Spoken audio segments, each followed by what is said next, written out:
Então, peço que os irmãos abram, por favor, lá em Neemias 4. Neemias 4. Essa passagem vai nortear o nosso tema. Eu quase fiquei desesperado aqui, porque as coisas começaram a falar de hoje, e a minha mensagem é do amanhã. Aí tive que mudar tudo. Não, brincadeira, gente. Brincadeira, para hoje também. Acredite, o Senhor não é Deus de confusão. É até complicado, que você começa a ver e fica assim, para, não dá spoiler, tá me tirando o tempo, tá me tirando a mensagem, para. Complicado, é muito complicado, irmão. Mas vamos lá, vamos ao que realmente interessa. A palavra do Senhor, como nosso irmão disse, ela só é viva quando está em nós, e aqui estamos, diante dela, fazendo se mexer entre nós. Então, assim diz a palavra do Senhor, em Neemias 4. E sucedeu que, ouvindo Sambalate que edificávamos o muro, ardeu em ira, e se indignou muito, e escarneceu dos judeus. Eu vou mudar a versão aqui, irmãos, porque eu acredito que a leitura fique mais agradável a cada um de nós. Vamos lá. Ridicularizou os judeus e na presença dos seus compatriotas e dos poderosos de Samaria disse: o que aqueles frágeis judeus estão fazendo? Será que vão restaurar o seu muro? Irão oferecer sacrifícios? Irão terminar a obra em um só dia? Será que vão conseguir ressuscitar pedras de construção daqueles montes de entulho de pedras queimadas? Tobias, o amonita, que estava ao seu lado, completou: pois que construam, basta que uma raposa suba lá, para que esse muro de pedras desabe. Ouve-nos, ó Deus, pois estamos sendo desprezados. Isso aqui é Neemias já clamando. Faz cair sobre eles a zombaria. Sejam eles levados prisioneiros como despojo para outra terra. Não encubras as iniquidades deles, nem esqueças os seus pecados, pois provocaram a tua ira diante dos construtores. Nesse meio tempo, fomos reconstruindo o muro, até que chegamos à metade da sua altura em toda a sua extensão, pois o povo trabalhava com disposição. Quando, porém, Sambalate, Tobias, os árabes, os amonitas e os homens de Asdod souberam que os reparos nos muros de Jerusalém tinham avançado e que as brechas estavam sendo fechadas, ficaram furiosos. Todos juntos planejaram atacar Jerusalém e causar confusão. Nós, porém, oramos ao nosso Deus e pusemos guardas de dia e de noite para proteger-nos deles. Enquanto isso, o povo de Judá começou a dizer: os trabalhadores já não têm forças e ainda há muito entulho. Por nós mesmos não conseguiremos reconstruir o muro. Já os nossos inimigos diziam: antes que descubram qualquer coisa ou nos vejam, estaremos bem ali no meio deles. Vamos matá-los e acabar com o trabalho deles. Os judeus que moravam perto deles 10 vezes nos preveniram: para onde quer que vocês se virarem, saibam que seremos atacados de todos os lados. Por isso eu, Neemias, posicionei alguns do povo atrás dos pontos mais baixos do muro, nos lugares abertos, dividido por famílias, armados com espadas, lanças e arcos. Fiz uma rápida inspeção e imediatamente disse aos nobres, aos oficiais e ao restante do povo: não tenham medo deles. Lembrem-se de que o Senhor é grande e temível, e lutem pelos seus irmãos, pelos seus filhos e filhas, pelas suas esposas e pelos lares de vocês. Quando os nossos inimigos descobriram que sabíamos de tudo e que Deus tinha frustrado a sua trama, todos nós voltamos para o muro, cada um para o seu trabalho. E daquele dia em diante, enquanto a metade dos meus homens fazia o trabalho, a outra metade permanecia armada de lanças, escudos, arcos e couraças. Os oficiais davam apoio a todo o povo de Judá, e que estavam reconstruindo o muro. Aqueles que transportavam material faziam um trabalho com uma das mãos e com a outra seguravam uma arma. Cada um dos construtores trazia na cintura uma espada enquanto trabalhava. Comigo ficava um homem pronto para tocar a trombeta. Então eu disse aos nobres, aos oficiais e ao restante do povo: a obra é grande e extensa, e estamos separados, diante um dos outros, ao longo do muro. Do lugar de onde ouvirem o som da trombeta, juntem-se ali a nós. O nosso Deus lutará por nós. Dessa maneira, prosseguimos o trabalho com metade dos homens empunhando lanças, desde a alvorada e até que aparecessem as estrelas. Naquela ocasião, eu também disse ao povo: cada um de vocês e o seu ajudante devem ficar à noite em Jerusalém, para que possam servir de guarda à noite e trabalhar durante o dia. eu, os meus irmãos, os meus homens de confiança e os guardas que estavam comigo, nem tirávamos a roupa. Cada um permanecia de arma na mão e não a deixava, mesmo quando ia buscar água. Aleluias. Amém, irmãos? Pode nos parecer um texto um pouco extenso, mas ele conta uma história fantástica. Ele conta a história de como Neemias e o seu povo, durante o fim do cativeiro, na Babilônia, eles voltam e começam a reconstruir os muros de Jerusalém. E essa história, ela foi contada para nos nortear de que aqueles homens e mulheres, crianças, idosos, oficiais, serventes, guerreiros, todos eles estavam empenhados em um grande projeto. E é um projeto um tanto quanto extenso, porque se você pensar o que é reconstruir um muro da cidade de Jerusalém, não é algo pequeno. E diante das circunstâncias que eles estavam vindo, de um cativeiro, as condições não eram das melhores. Mas o que queremos chamar aqui a atenção nessa noite é sobre o quanto que eles estavam unidos em propósito, em ações, para que tudo isso ocorresse. E hoje é o que nós vamos falar sobre. Nós vamos estudar e ver como a unidade é fundamental para se alcançar um propósito. Como que estarmos unidos, o que é uma união, o que se resume a união, em quem devemos estar unidos, para que algo possa se concretizar. Nessa história de Neemias, nós vemos que algo sobrenatural aconteceu, porque se você lembra na história de Neemias, aqueles homens saíram de um reino onde eles estavam servindo como escravos, como exilados, e aquele reino, curiosamente, forneceu tudo o que aqueles homens precisavam para construir a sua cidade. Se você para pensar, é mais ou menos assim, estamos numa guerra, sabe-se lá, Segunda Guerra e Meia Mundial, e aí acontece de você estar sendo capturado, e do nada os seus capturadores viram e falam assim, ó, agora você está solto, eu vou te dar aqui tudo que eu destruí, eu taquei bomba na tua cidade inteira, gastei um dinheiro, e agora eu vou te dar ouro, prata, cimento, argamassa, tijolo, vai lá e constrói tudo de volta. O que você precisar eu estou te dando. Parece meio louco, né? Mas é o que aconteceu no caso de Neemias. E interessante é que a Bíblia nos fala que nesse fato fantástico, eles construíram os muros da cidade em 52 dias. Não há como nós enxergarmos isso de uma maneira natural, somente sobrenatural. Nós vimos os esforços através do texto, onde homens e mulheres trabalhavam dia e noite, enquanto uns trabalhavam subindo o muro, outros trabalhavam sendo a defesa, a linha de defesa, caso tentassem atacá-los. E assim eles iam revezando. Então, se você ver, foi um milagre, foi algo sobrenatural que aconteceu, porque o Senhor estava envolvido naquilo. Era a mão do Senhor agindo, porque todos estavam unidos em um só propósito, propósito esse divino, onde o Senhor Deus, os líderes dessa atuação e os seus subordinados, todos estavam empenhados em uma só missão. E a partir dessa tríade, nós conseguimos enxergar a perfeição do Senhor para que aquilo se concretize. Olha que fantástico. 52 dias, seus capturadores levaram recursos. As tentativas de atacar aquele povo foram frustradas. E eles simplesmente não pararam. Vocês conseguem entender a magnitude disso? Pois é isso que vamos falar hoje. Essa é a história fantástica, onde há a perfeição dos três elementos alinhados.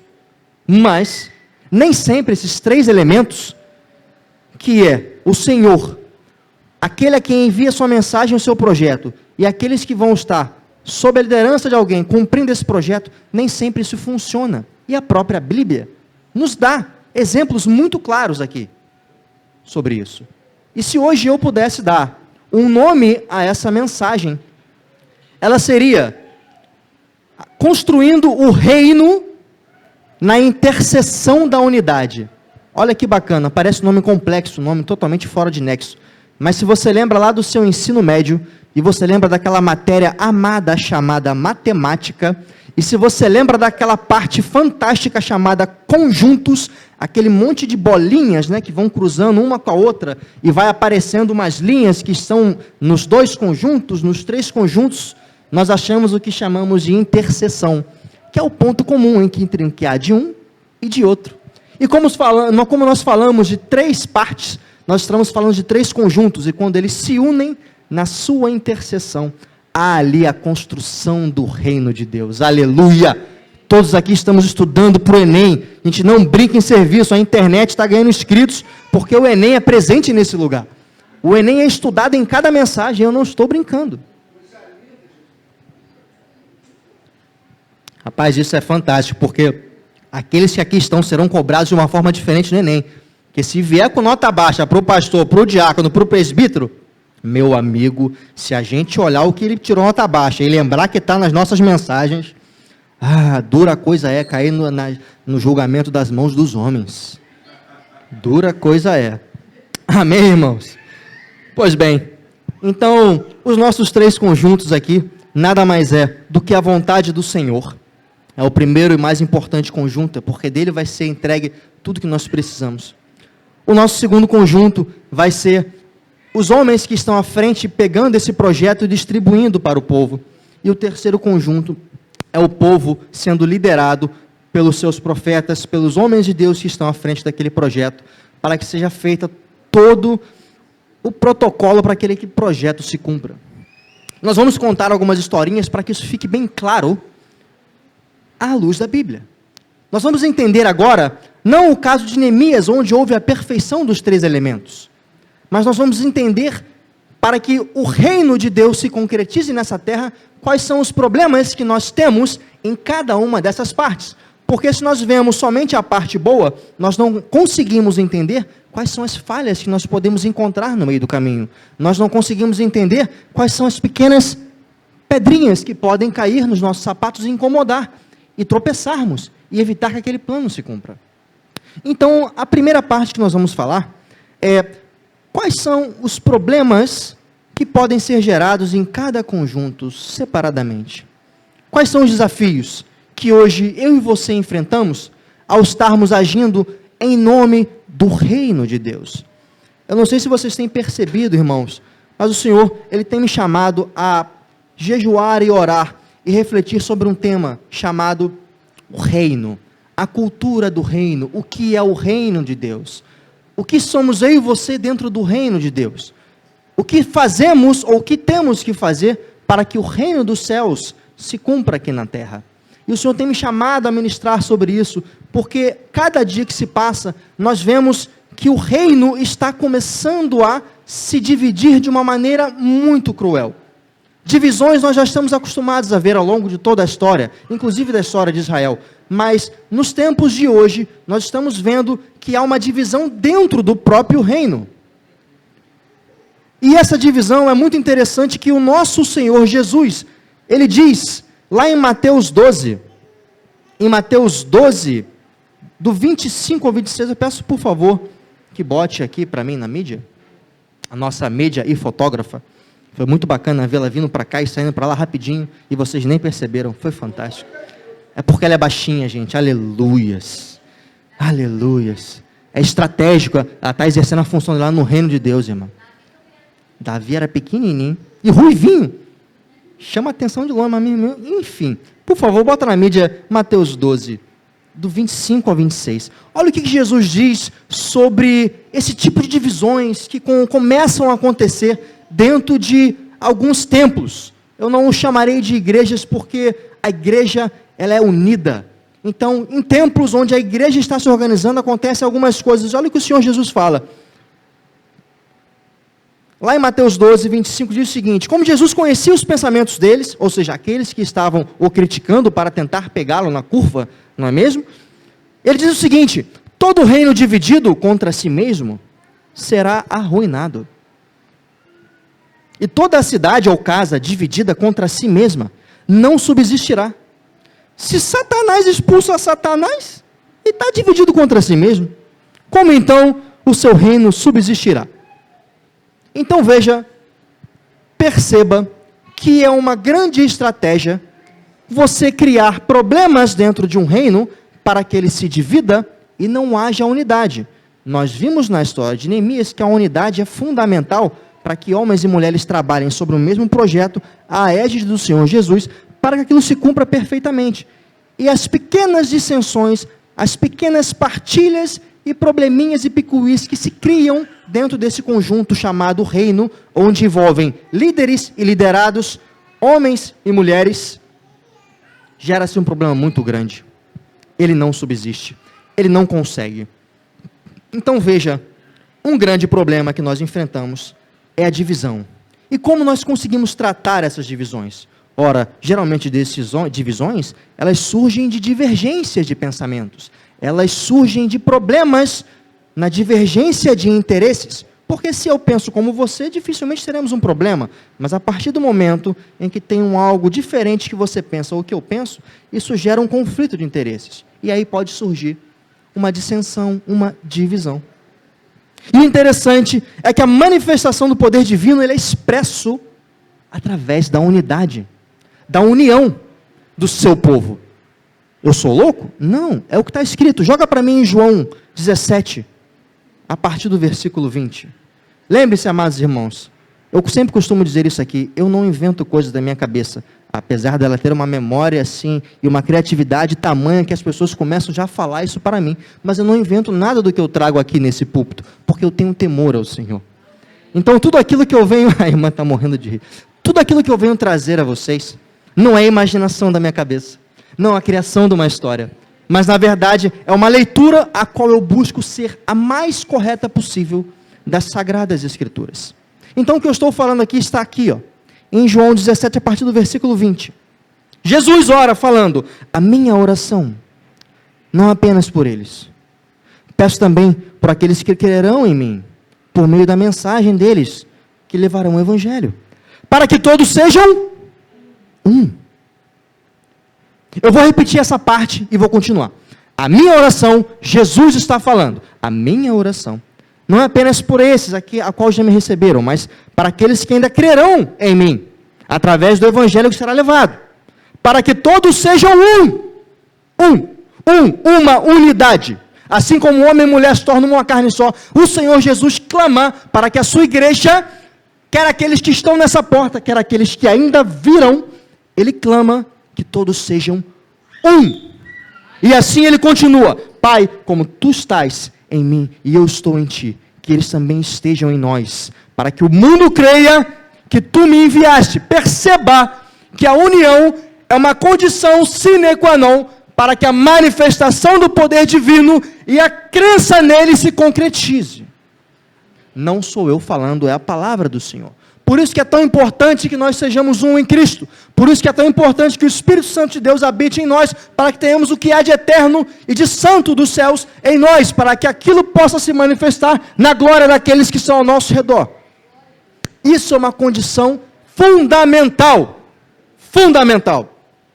Mas prossigamos. Algumas histórias nos ajudam ao longo da Bíblia a entender onde essas interseções desses conjuntos começam a falhar. Porque se eu falei de 3 elementos e você estuda a matemática, você lembra que na interseção de 3 conjuntos, existem interseções que não pegam os 3, pegam somente 2 de cada. E é sobre esses 2 de cada que nós vamos falar essa noite. Porque perceba, 2 não é 3. 2 não é o Senhor. O Senhor é Deus Pai, Deus Filho e Espírito Santo. Se te falta alguma coisa desses 3, algo não vai dar errado. Não, algo vai dar muito errado. E vamos ver histórias que falam sobre isso. A primeira delas, uma história onde vai falar que existia unidade entre o povo e unidade entre os líderes, mas não havia a unidade entre o divino. E que história é essa? Vamos falar das primeiras coisas primeiro. Está lá em Gênesis. Vamos falar, por exemplo, da história da Torre de Babel. Pausa para a água. Misericórdia. É bom que vocês respiram também. Aleluia. A Torre de Babel, todos já conhecem a história. E alguns confundem, inclusive, a Torre de Babel com a Torre de Pisa, né? Aquele pessoal que fica assim na Itália, igual o Michael Jackson, né? A Torre de Babel era quase isso, só que não ficava torta. O pessoal começou a construir bonitinho, lá para cima. Joga para mim aqui em Gênesis 11. Gênesis 11. Onde vai tratar da Torre de Babel.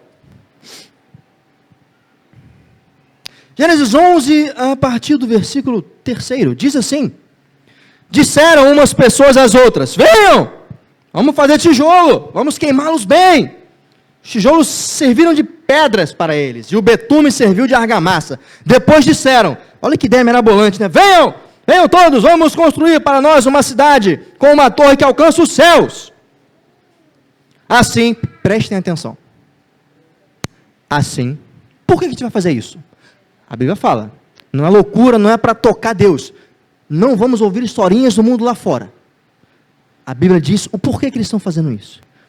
Assim, o nosso nome ficará famoso e não seremos espalhados por toda a terra. Se você lembra um pouquinho da história, lá em Gênesis, a partir do do capítulo 11, tem a história da Torre de Babel. Só que eles acabaram de voltar um pouquinho mais atrás, uns capítulos atrás, do grande dilúvio. E perceba, a ordem do Senhor para aqueles que saíram daquela arca abençoada, muito cheirosa, foi o seguinte: olha só, vocês, amados, que passaram por esse lugar lindo, que sobreviveram, as zebras latindo ao seu ouvido. Ele fala: crescei e multiplicai e espalhai-vos por toda a terra. Bando de povo rebelde. Olha que loucura! Eu vou repetir, depois do grande dilúvio, a missão de cada um daqueles seres abençoados, inclusive dos animaizinhos, era sair e cobrir a terra que foi inundada. Era pântano, era água ainda para todo lado. Mas a missão deles era ser lançado para fora. Porque, meu amigo, não sobrou. Não tem dinossauro, não tem Peppa Pig, não tem ninguém, está tudo embaixo d'água. Tudo virou comida de baleia. O peixe de Jonas devia estar se satisfazendo nesse momento, que era o único que sobreviveu, que era tudo água. Então perceba, os homens se unem e falam assim: olha só, estão mandando a gente para longe. Meu irmão, está tudo cheio d'água, aqui está seco, vamos embora construir uma cidade maneira, aqui está seco, olha só, olha que loucura, cara, está mandando a gente lá, não dá, vamos construir uma cidade, e vamos construir uma torre bem bacana, porque, né, meus amigos, aqui nessa torre, a gente sobe, aí fica lá em cima, aí vê da onde está seco, e assim a gente vai fazendo nosso nome, pô. Era isso que a Bíblia está falando. Então eles pegaram e falaram: ó, vamos construir aqui. E, meu amigo, eles começaram a construir. E, pasmem, o negócio estava dando certo, porque a Bíblia diz que aqueles homens todos falavam a mesma língua. E nós podemos entender literalmente a mesma língua como a parte denotativa diz, de falar o mesmo idioma, mas também existe a mesma língua de estarmos falando aqui, tudo aquilo que estamos entendendo. Eu quero fazer, você quer fazer, todo mundo está na mesma língua. O carioca dizia: é nós, estamos juntos. Mano, está comigo, irmão? Estou contigo, irmão. Então fechou. Era isso. Então todos eles estavam alinhados como num grande propósito. Porém, esse grande propósito, ele não estava alinhado com o que havia nos céus. Porque a ordem do Senhor era: saiam e multipliquem-se e expandam até os confins da terra. Vemos aqui a divergência entre o propósito do homem e o divino. Olha que interessante, isso é uma estratégia tão fantástica, que vamos falar agora, que o próprio Senhor usou contra aqueles que estavam indo em direção ao que não era o seu mandamento. Olha que fantástico, eu quero chamar a atenção a vocês. É muito comum, eu quero que vocês se atentem a isso. Caso aconteça nesses muros que aqui estão, caso aconteça em qualquer outros lugares a qual vocês botarem os seus pés. Uma das maiores e mais efetivas estratégias para você conseguir destruir planos é você fazer com que um não fale a mesma coisa que o outro. Ela é tão efetiva, que o Senhor em Gênesis 11, 6, fala isso aqui, ó. Bota para mim na mídia. Gênesis 11, 6.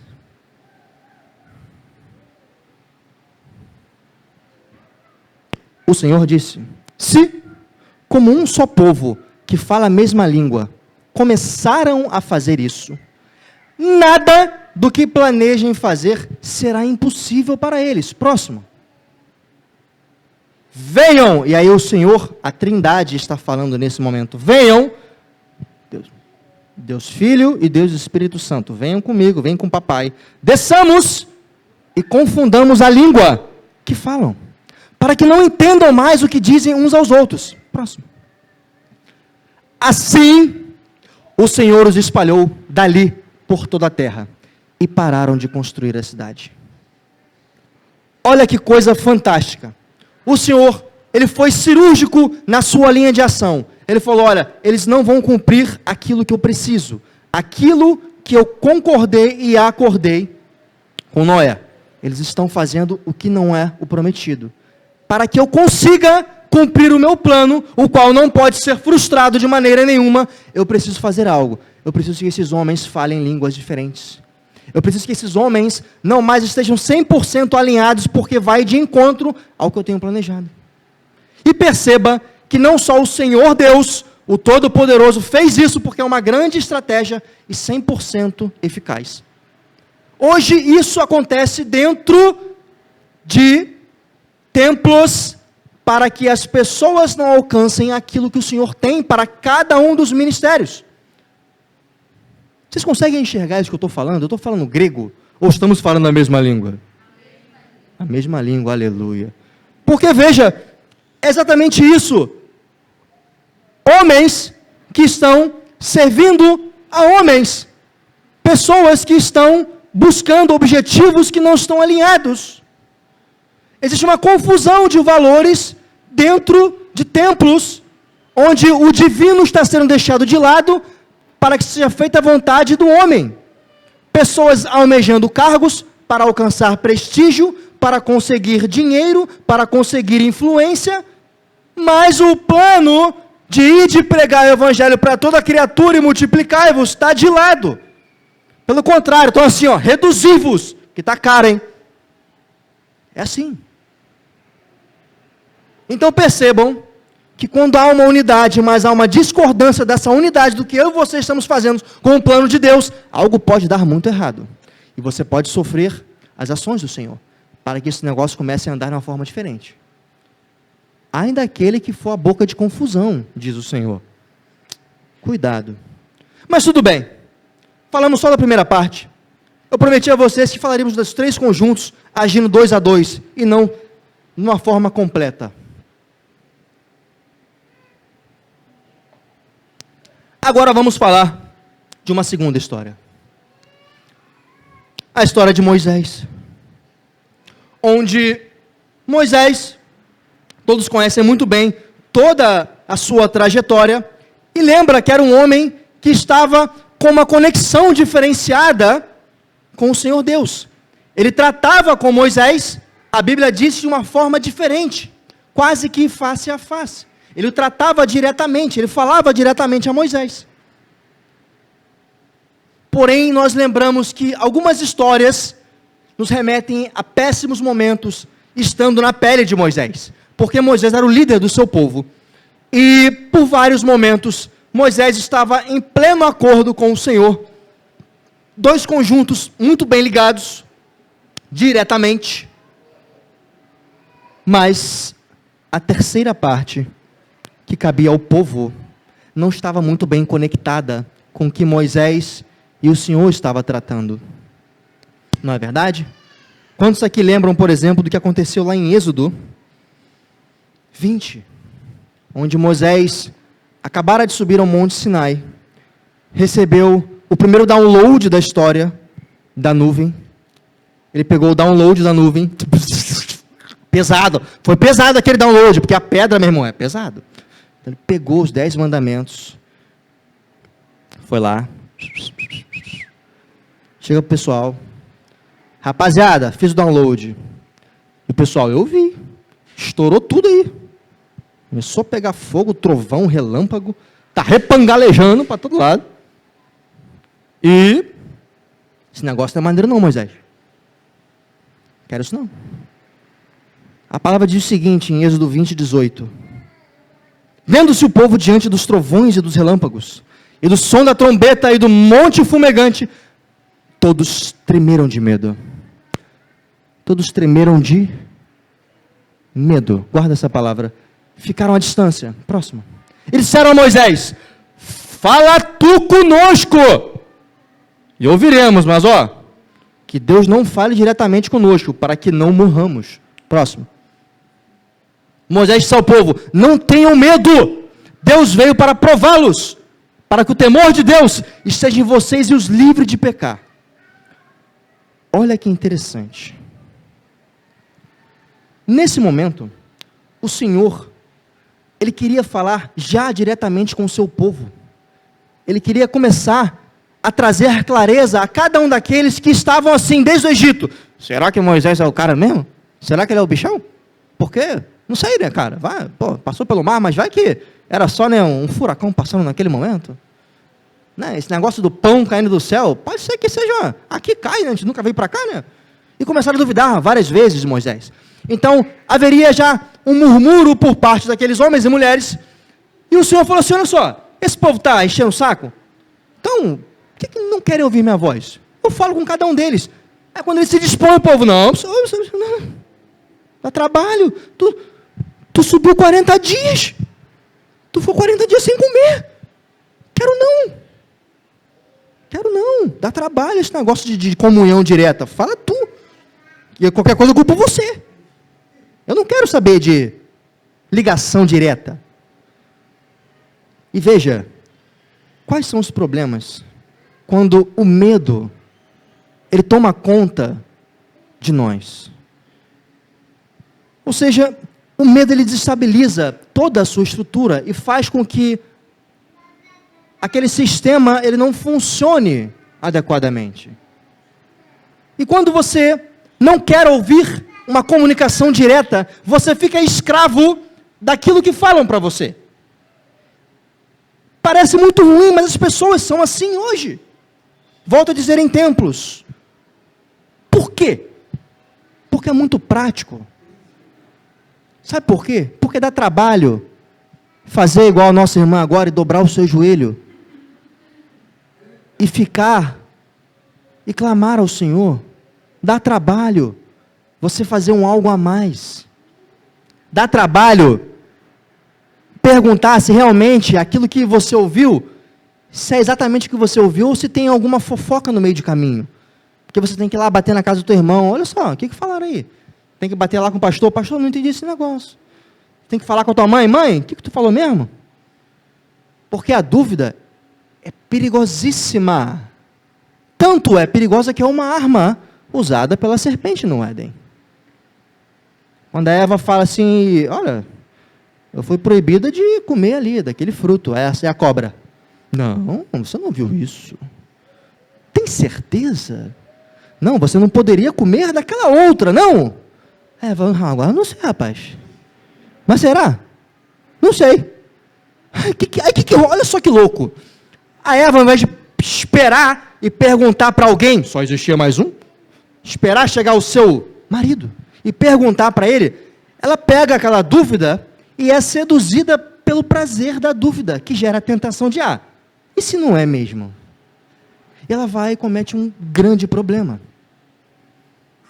Vou parar aí nessa parte da história. O que eu quero dizer é, a dúvida, ela pode ser gerada também pelo medo. Aqueles homens estavam escravos de tudo o que fossem falado para eles.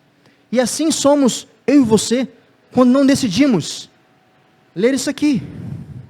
Olha só, irmãos, outra coisa que eu sempre falo quando eu subo aqui, e é com muito temor que eu falo isso: tudo o que eu falar aqui, se você não chegar em casa e abrir a tua Bíblia e confrontar, você está sendo tolo. Que eu posso falar um monte de asneira aqui, com risco até de ser fumegado. Mas é problema meu. Agora também é problema seu se eu falar alguma coisa aqui e você não confrontar. Você está sendo só mais um replicador de palavras de homens. Se tudo o que eu falar aqui não bate com a Bíblia, descarta e ignora. Se cada um desses homens e mulheres de Deus que subir nesse lugar, eu declaro isso, e falar algo que não está em acordo com a Bíblia, lance fora. Não use. Porque tudo o que é falado aqui tem que vir do trono e tem que vir da Bíblia. Se não vier, joga fora. E só consegue fazer isso quem lê, quem confronta, quem sabe. Por isso que é tão importante quando eu falo que bota aqui, ó, para a gente ver, para te mostrar que o que eu e você falamos aqui em cima não é brincadeira. Nós temos responsabilidade social e com a palavra. Então faça a prova, não tema, porque essa igreja quer transmitir a palavra genuína. E se alguém falar alguma besteira, nós arcamos com as consequências disso.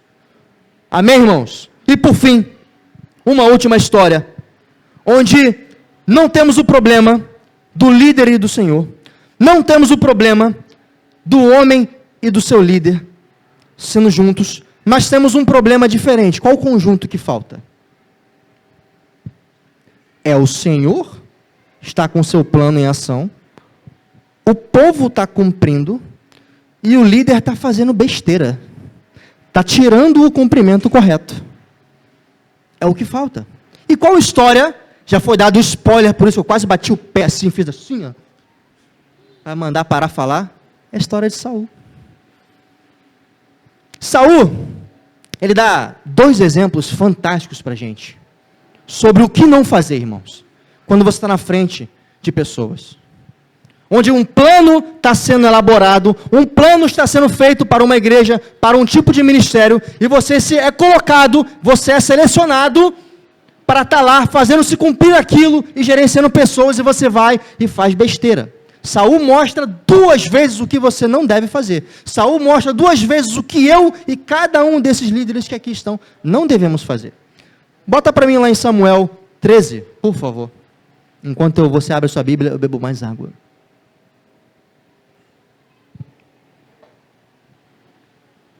Samuel 13, a partir do versículo 8. Aqui vem a história de Saul. Ele estava indo para uma batalha com os filisteus. Ele recebera ordens do profeta sobre o que fazer. Ele começou a fazer o processo. Compra aqui, faz isso, faz aquilo, vamos lá, fica aqui em tal lugar. E aí que chega que ele esperou 7 dias, o prazo estabelecido por Samuel. Este, porém, não chegou a Gigal até então, no 7º dia. Tinha que se cumprir o 7º dia inteiro. Ele ficou no 6,5. Sabe aquele jejum que você faz e fala assim, ó, 2 dias, aí fica no 34 horas, 36 horas, não, está no 2º dia aqui, né? E você não cumpre o prazo. É isso que está aqui, ó. Não chegou a Gigal, mas estava no 7º dia ainda. E os soldados de Saul começaram a se dispersar. O cara falou assim, meu irmão, esse negócio dele deu não. Ó, o cara falou que 7 dias, o cara não chegou aqui, o cara está para um lado para o outro lá, ó. Até o líder está assim, ó, olhando desesperado. E esse negócio não está errado. Próximo. Então, ele ordenou. Ele quem? Saul. Tragam-me o holocausto e as ofertas de comunhão. Saul então ofereceu o holocausto. Próximo. Quando terminou de oferecê-lo, cheguei! Não é assim que acontece? Né? Você acaba de fazer aquela besteira e chega a sua mãe. Ah, miserável, eu sabia. Eu estava atrás da porta te olhando. Samuel estava ali, ó, só com um binóculo de alta tecnologia dos céus olhando. Ah, o miserável vai oferecer? É isso mesmo? Ofereceu. Ah, vamos lá. Quando terminou de oferecê-lo, Samuel chegou.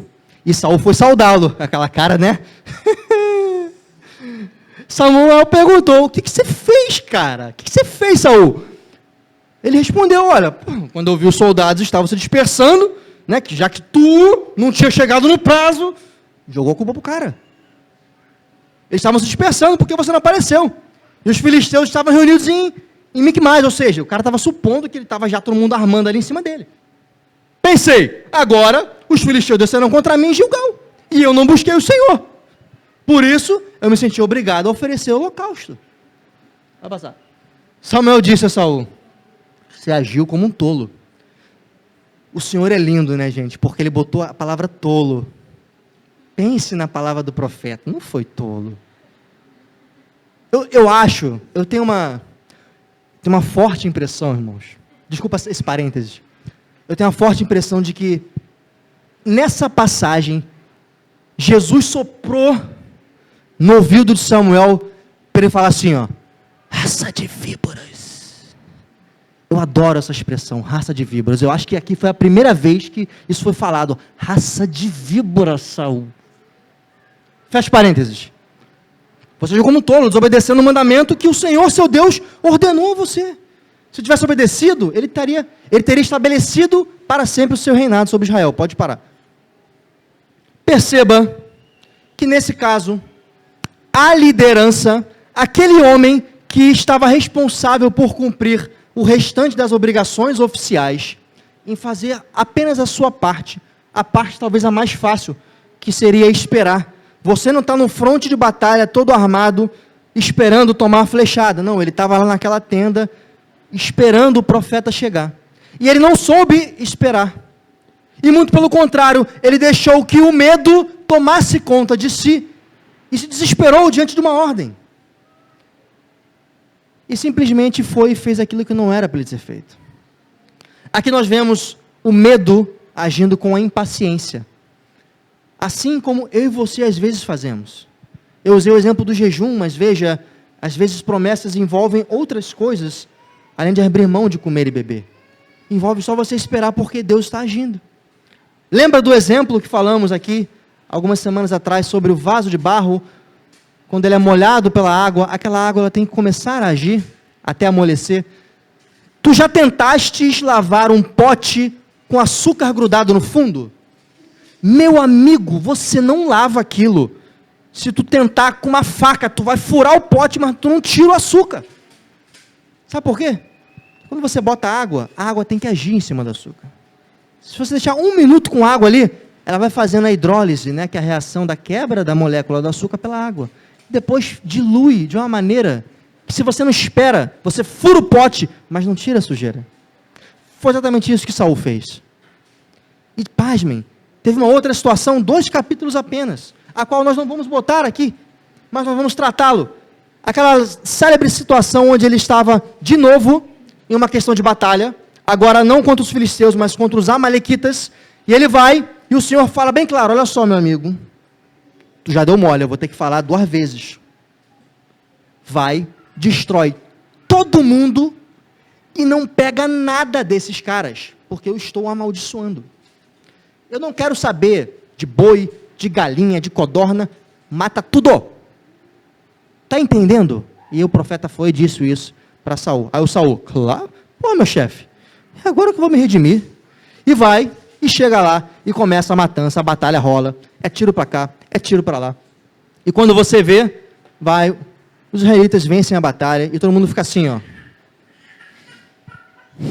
Pô, mano, tacar fogo em tudo mesmo? É isso mesmo? É isso que ele falou?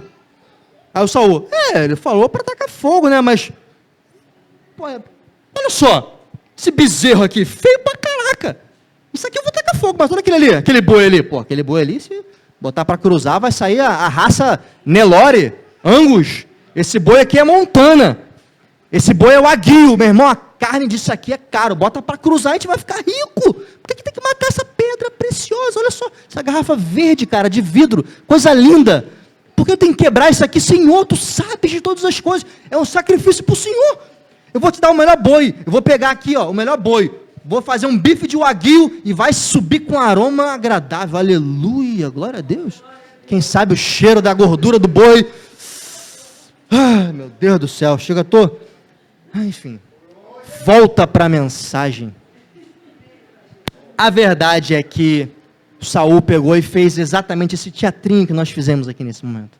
Ele fala, não, tudo não. Vou dar para o Senhor, pô. Eu vou dar para o Senhor isso aqui, ó. Ele vai gostar, sacrifício, pô. Olha só esse vaso de prata. A gente derrete, pô, faz a arma. E ele foi e não cumpriu de novo a ordem do Senhor. No bis, ele vacilou. O que acontece? Vem o Samuel e fala, meu amigo, isso aqui vale a pena botar. Por favor, 1 Samuel 15, 22 ao 23. Sublinha isso na tua Bíblia, em nome de Jesus.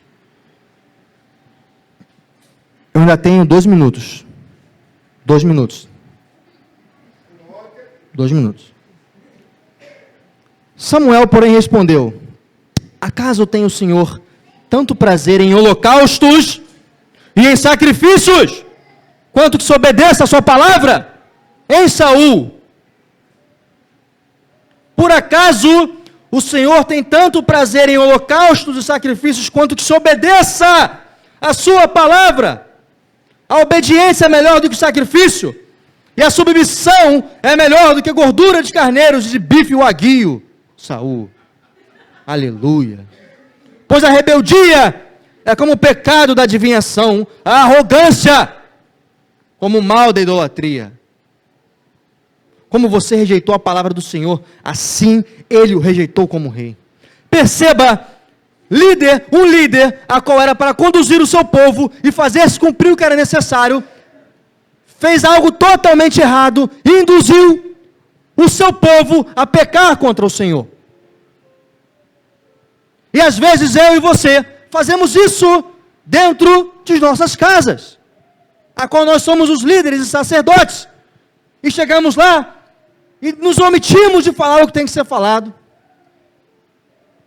não cumprimos aquilo que o Senhor mandou nós cumprirmos, e nós levamos não só a nossa vida para o buraco, você leva a sua família para o buraco, você destrói planos e sonhos do Senhor, não só para você, não só para mim, mas para minha família, a sua família, por causa de ganância, porque você não deixou de abrir mão daquilo que Ele mandou você abrir mão, por causa de intemperança, de impaciência, de não esperar um pouco mais e querer agir pela tua própria vontade, porque não está aguentando esperar o processo acabar de ser concluído.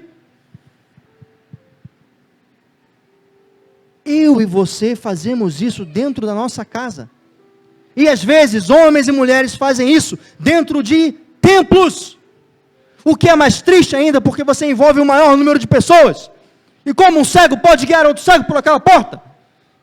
Você não está enxergando aquilo que o Senhor está mandando fazer? Como um líder pode agir dessa forma displicente, estando pessoas sobre a responsabilidade dele? Eu me pergunto e me cobro. Porque é isso que eu e você precisamos fazer. Entender que as nossas atitudes não se resumem só a nós, mas aos nossos filhos, aos nossos irmãos que estão aqui.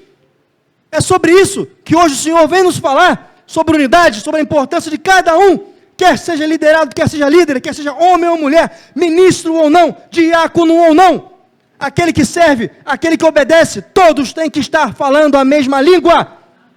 Como pode eu e você acharmos que o irmão vem lá de fora, de uma outra denominação, achar que ele é menor ou pior que a gente? São todos filhos do mesmo pai, e por vezes tratamos como pessoas diferentes, desmerecemos, porque faz isso, ou faz aquilo.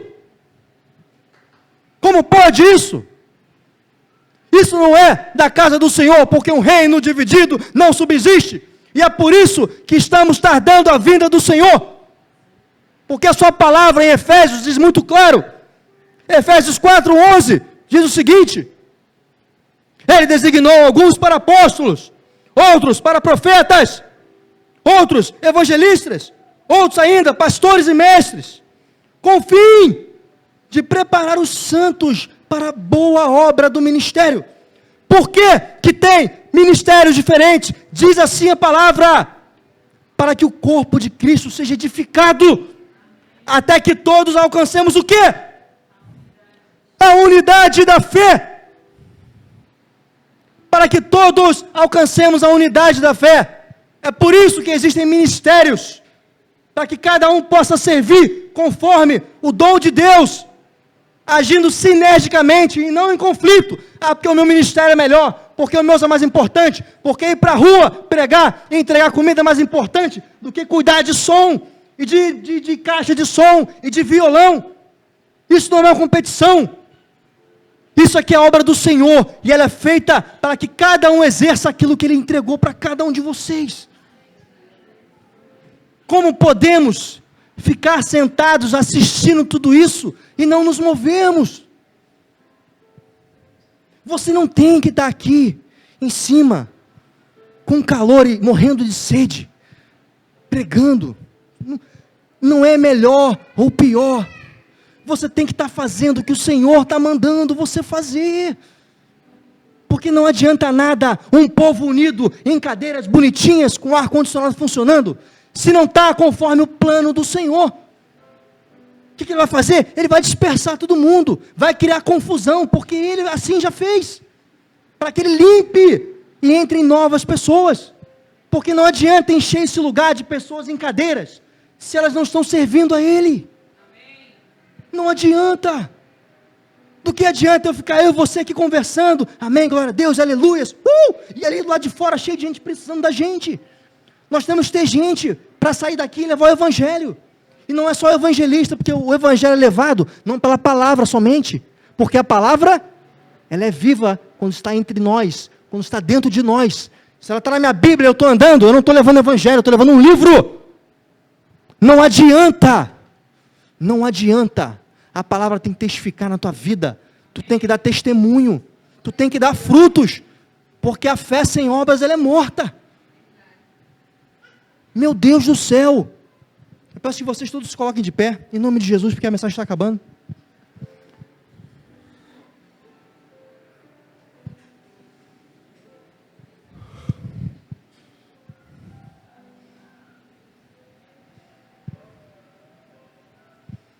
A pergunta que eu preciso fazer nessa noite para vocês é: quem sou eu hoje? O que eu vou fazer hoje? O que eu vou fazer a partir de hoje? Quem sou eu hoje? Eu sou o povo tentando construir uma torre para alcançar os céus e achar prestígio sobre mim? Quem sou eu hoje? Eu sou como o povo junto a Moisés no Monte Sinai, duvidando de tudo o que está me sendo entregue por uma liderança que honra e faz jus aos mandamentos do Senhor? Quem sou eu hoje? Sou eu Saul, impaciente e buscando riquezas, ao invés de abrir mão daquilo que o Senhor mandou abrir mão? Quem sou eu hoje? Porque se eu não consigo me fazer essa pergunta, irmãos, eu não consigo agir. Se eu não consigo me dobrar diante do altar do Senhor, eu não falo desse aqui, isso aqui não tem poder especial. Quem tem poder é o nome dEle. Mas se eu não consigo me dobrar, se eu não consigo quebrantar o meu coração, se eu enrijeço o meu coração e acho que está tudo certo, porque eu estou fazendo o que é o melhor e o que eu consigo, como posso eu ouvir as palavras do céu? Como pode a água entrar no vaso de argila que já foi levado ao forno? A pergunta que eu faço hoje: quem sou eu na minha história? Aonde que eu estou deixando de estar? Eu sou um servo desobediente? Eu sou um líder que estou desleixado com a minha família ou com o ministério? Eu sou uma pessoa no meu trabalho a qual não me importo com os meus colegas de trabalho? Quem sou eu? Peço que você feche seu olho nesse momento. E se você concorda com o que vai ser orado agora, no final você diga amém. Senhor Deus, estamos aqui em Tua presença, Pai, tendo recebido o Teu alimento nessa noite. Homens e mulheres vieram até aqui, ansiosos de resposta, Senhor Deus.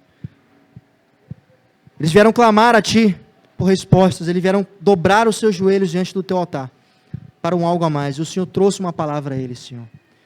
E eu clamo, Senhor Deus, que essa palavra ela seja tratada dentro de cada um de nós.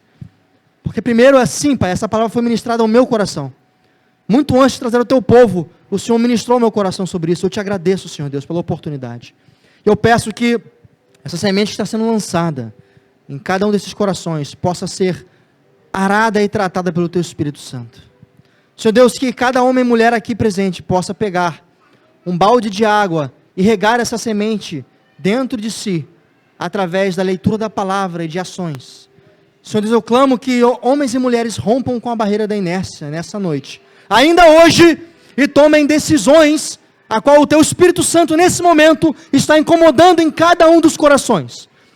O Teu Espírito está nesse lugar, e eu clamo, Espírito Santo, que incomode cada um dos corações nessa noite, nesse momento, e traga à memória aquilo que precisa ser tratado e agido, em nome de Jesus.